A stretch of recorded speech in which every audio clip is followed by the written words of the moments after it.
This is a Rough Tiger production.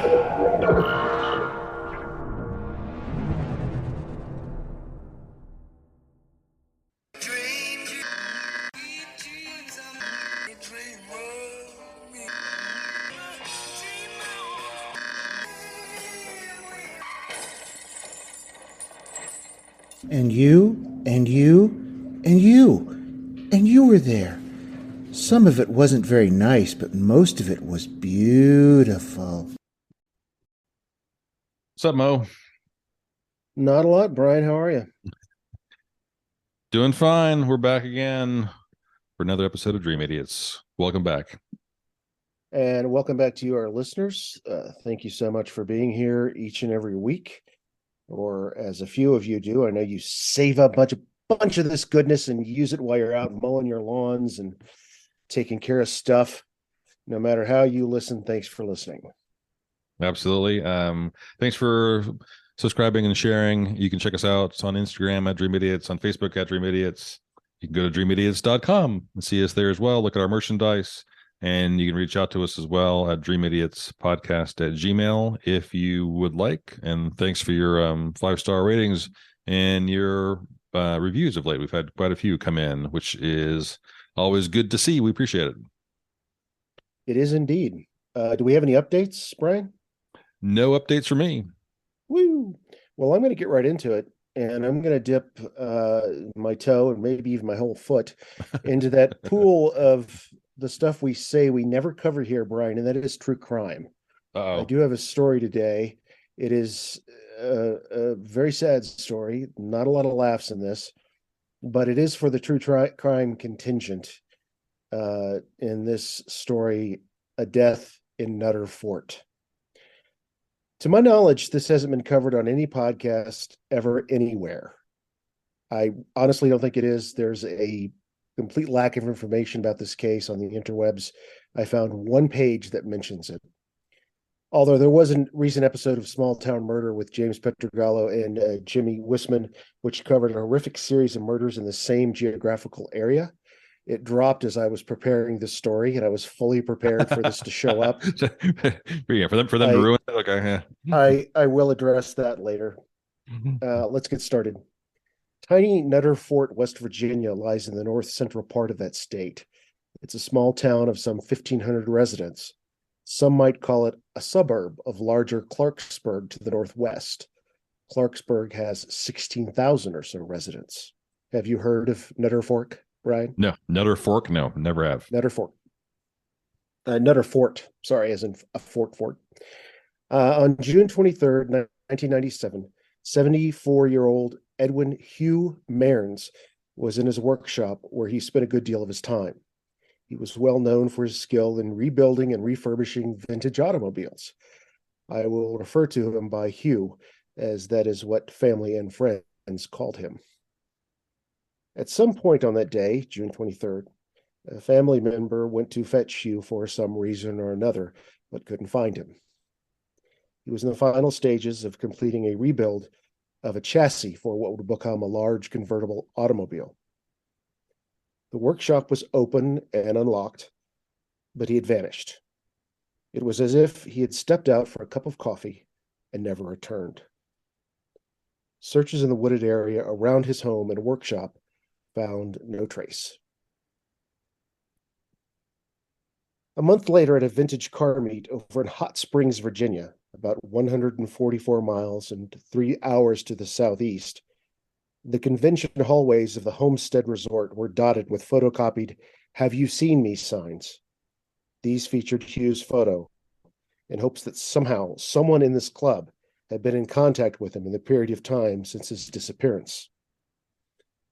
Sub-club members thought it was a prank, only to learn in hushed tones from those who had already heard that it was no joke. There was a pall over the meeting that week, as the month anniversary of Hugh's disappearance came and went. Summer turned to fall, and then fall to winter, and the searches continued. 1997 turned into 1998.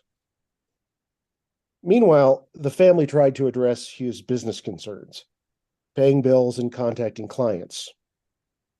One such letter, written by his wife in July of 1997, found its way to the owner of the car Hugh was working on, disappeared.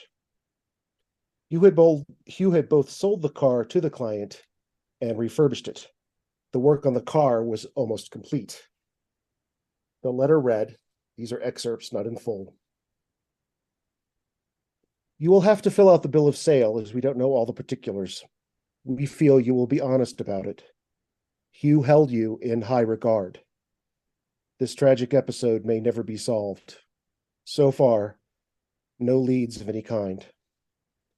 Hope you got back home safely and that you can get the car fixed, and illegible word. That would please Hugh. This is the last car he will ever work on. Best of luck and may God bless. Then on February 7th of 1998, the badly decomposed body of Hugh Mearns was found at an abandoned athletic field in Clarksburg, some 3 miles away from Nutter Fort. He had received a fatal gunshot wound. The police did not release much information. A report from the Clarksburg Exponent Telegram in late November of 1998 indicated that the police had a suspect. And that's where my search came to an end.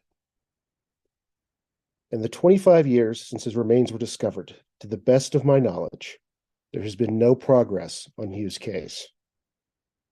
In regards to the small town murder episode I mentioned earlier, the killer in question operated over a decade after Hugh's murder, but it would have certainly been capable of being involved, and he was in the same geographic area.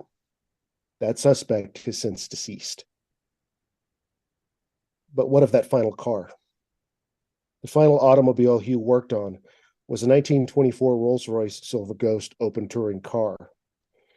It was well loved by its owner and driven all over the United States.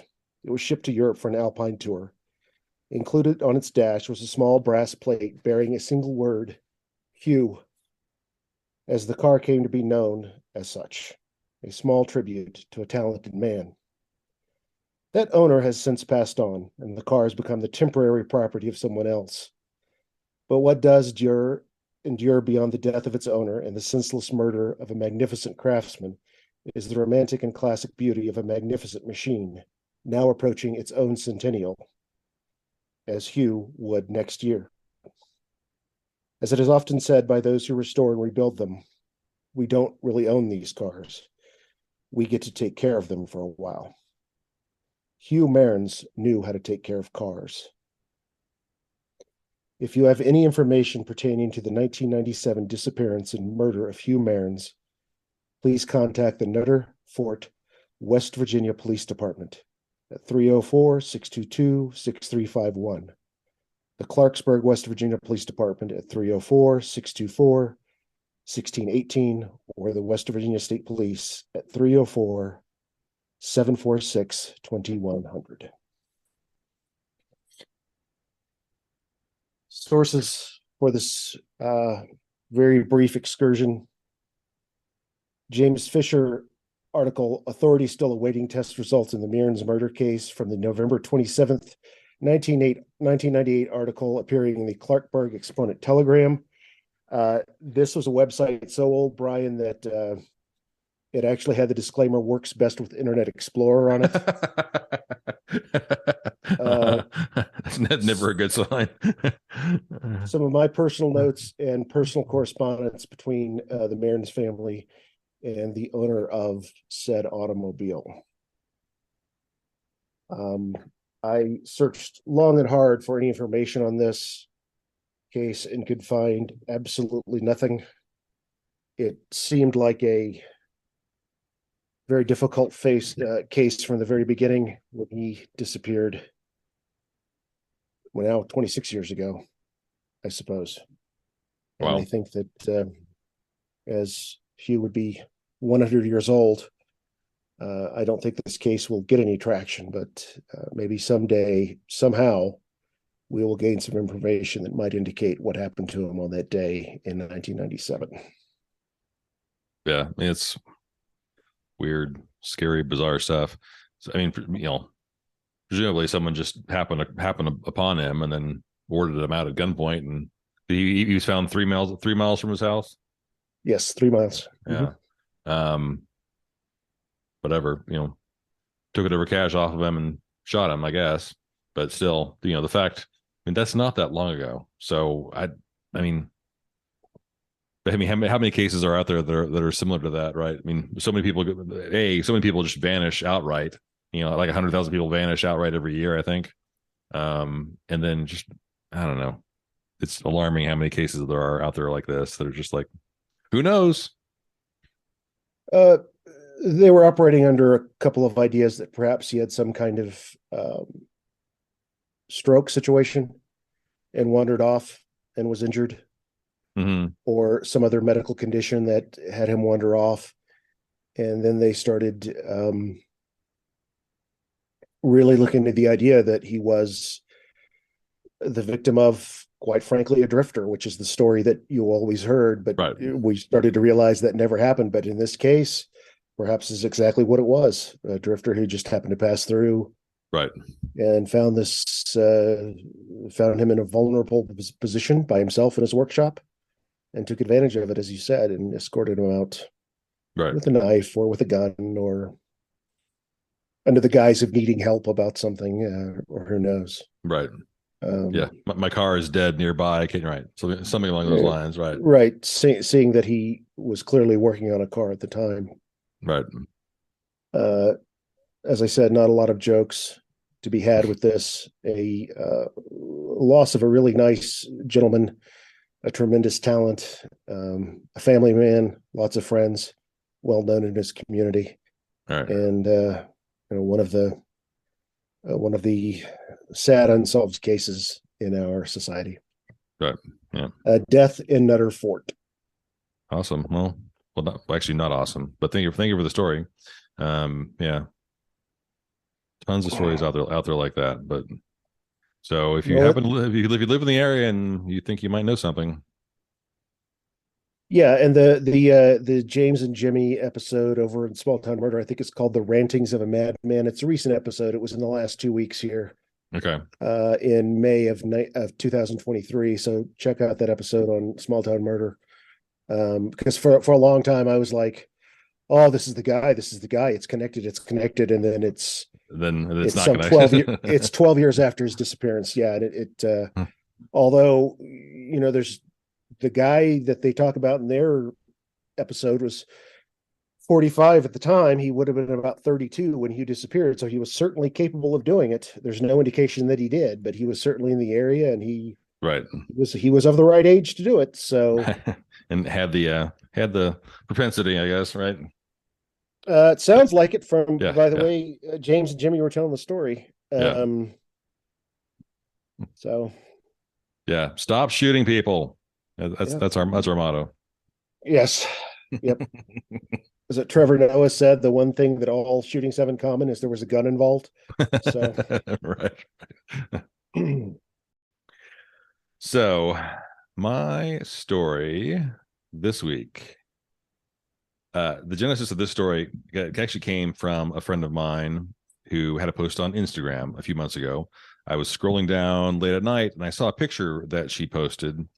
It was a photo inside a bar. There are no people actually in the photo. It just shows part of the bar and a window, and there's one bottle sitting on the bar, and the label on this bottle reads Big Nose Kate Whiskey. And so I just had to know who the hell this woman was. So I looked up Big Nose Kate. So this is the story of Big Nose Kate. Mary Catherine Horany was born November 7th, 1850 in Budapest, Hungary.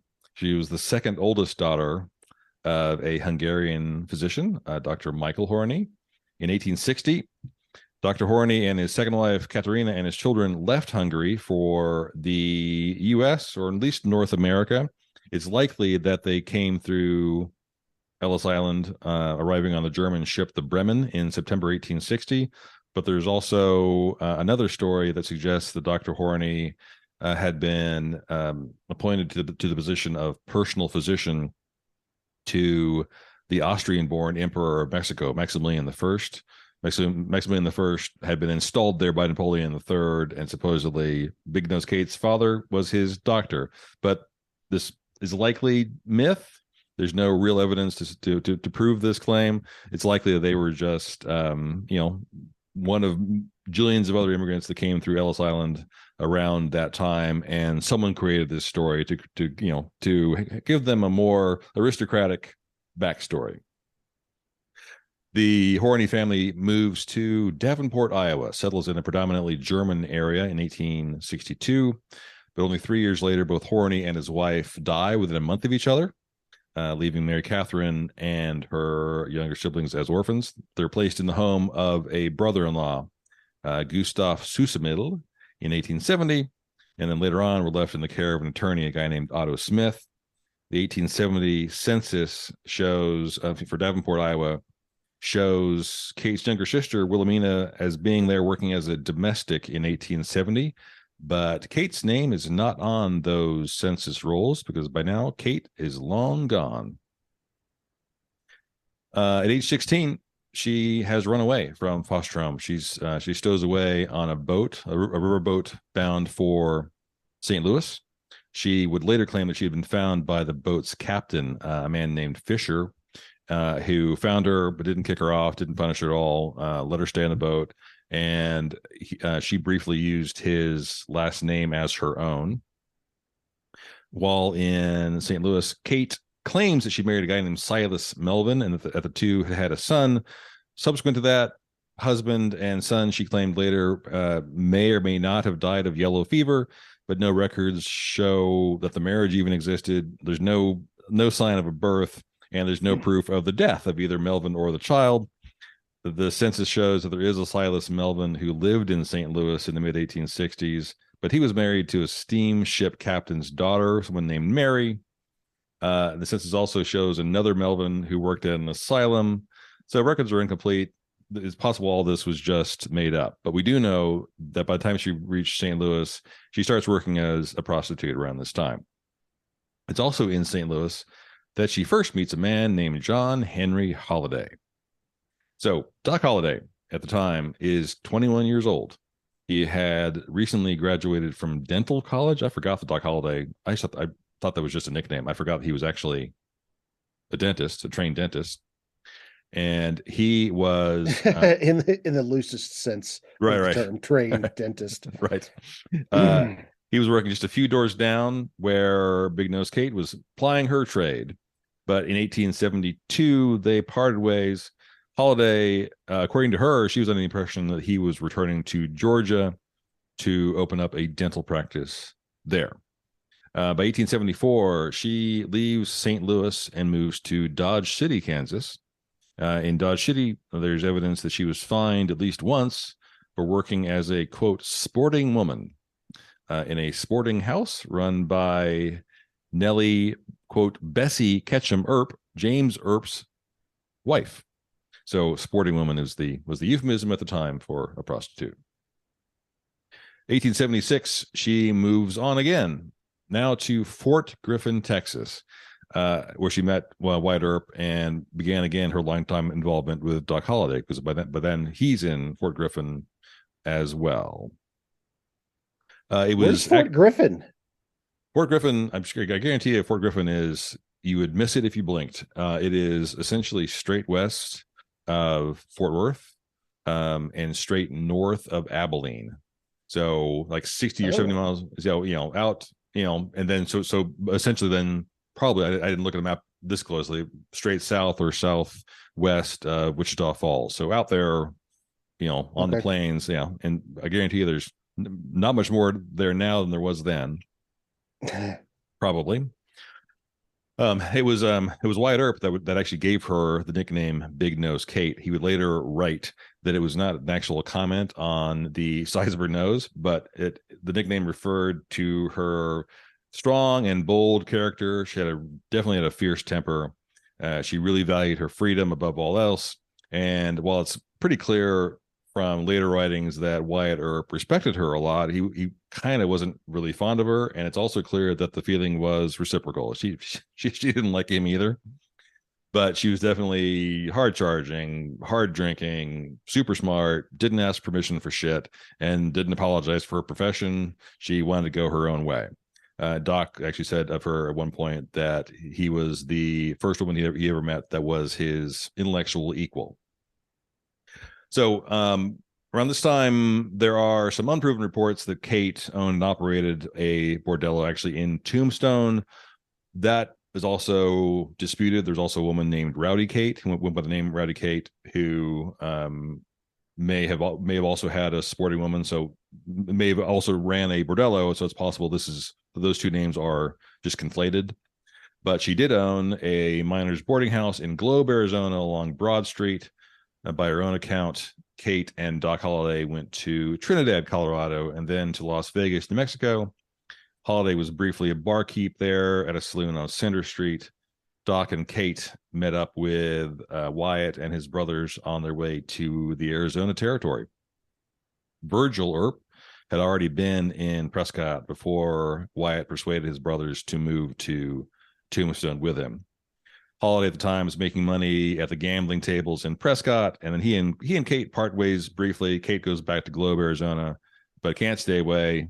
Rejoins Holliday soon after he arrived in Tombstone. So Holliday and like his buddy Wyatt, they're always looking for a chance to make money.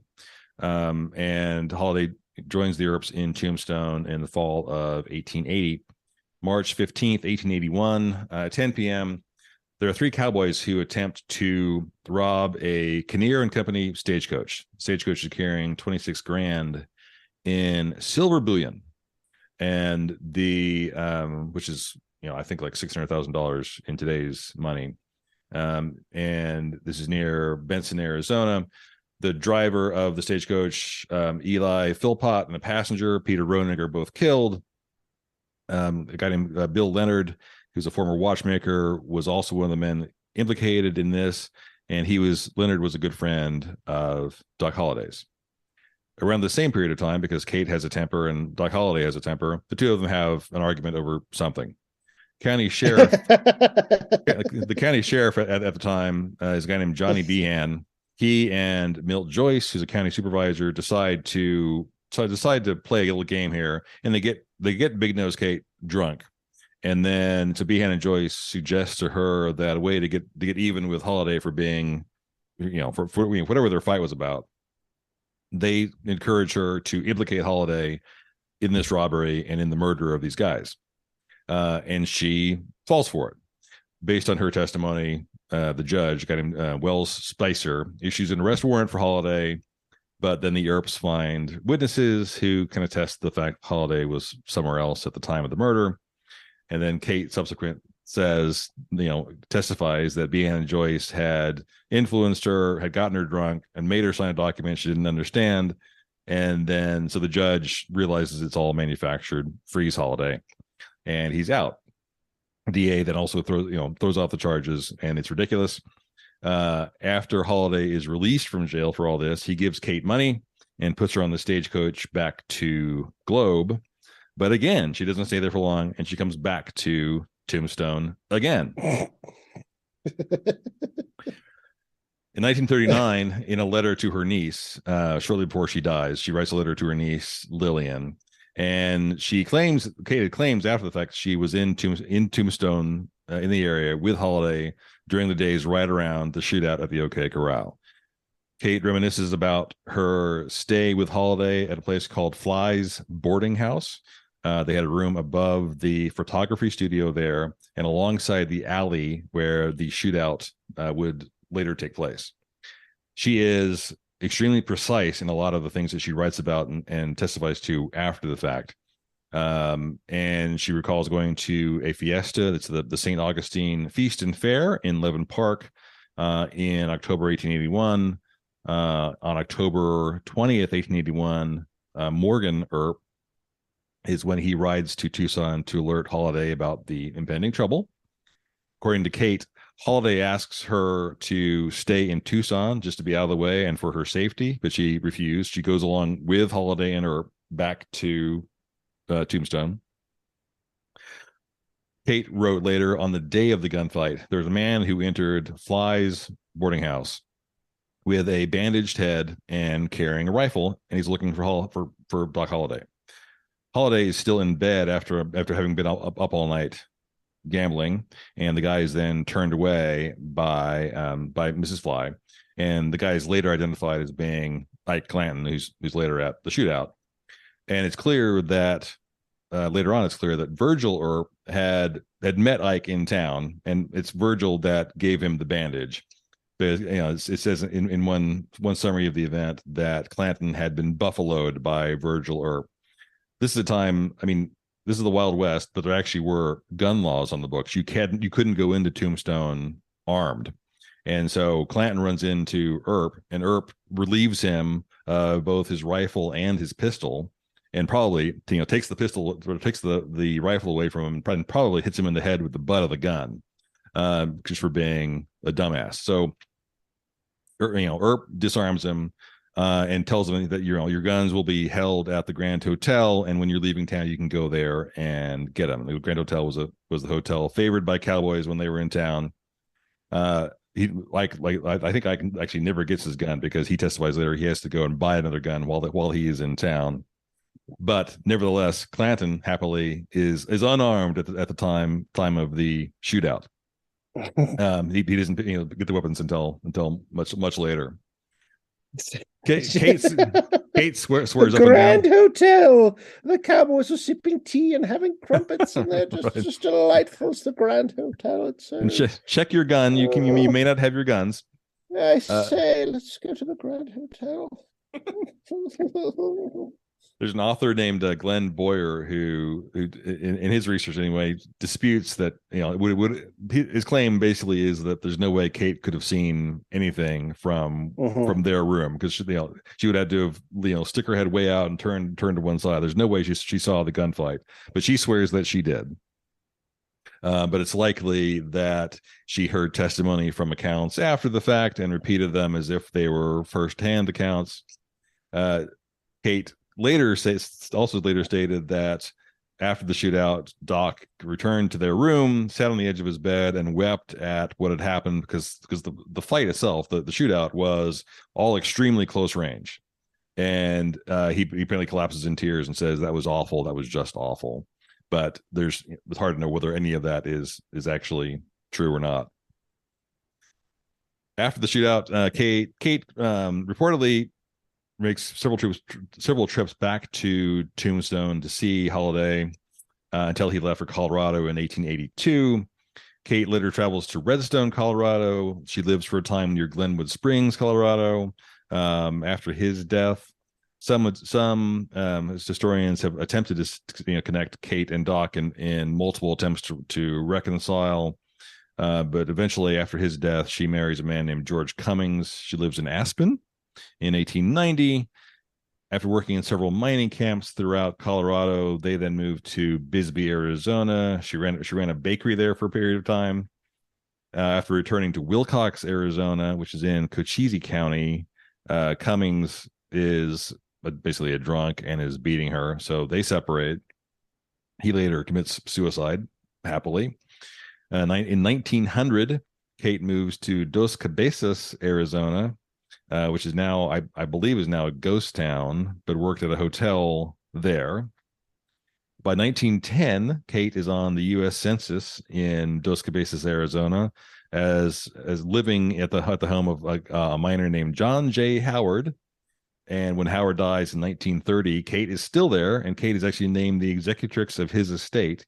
And she apparently was dutiful in tracking down his his sole daughter to make sure that she got her inheritance. 1931, Kate is now 80.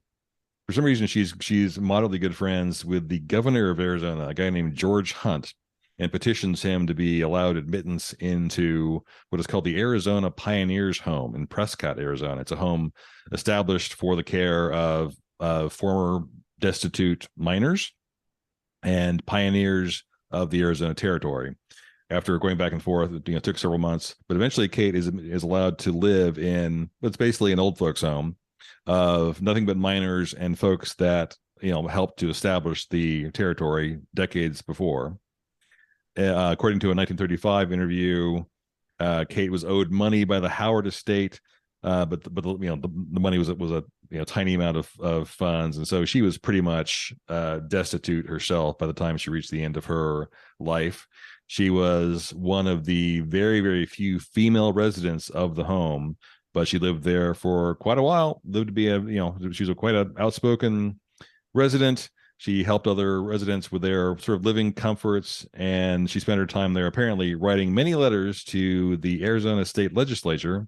And when she wasn't satisfied with their response, she would often threaten to write letters to her friend, the governor, which she did as well. She was there until November 2nd, 1940, and she died there at the age of 90. Wow. Big Nose Kate.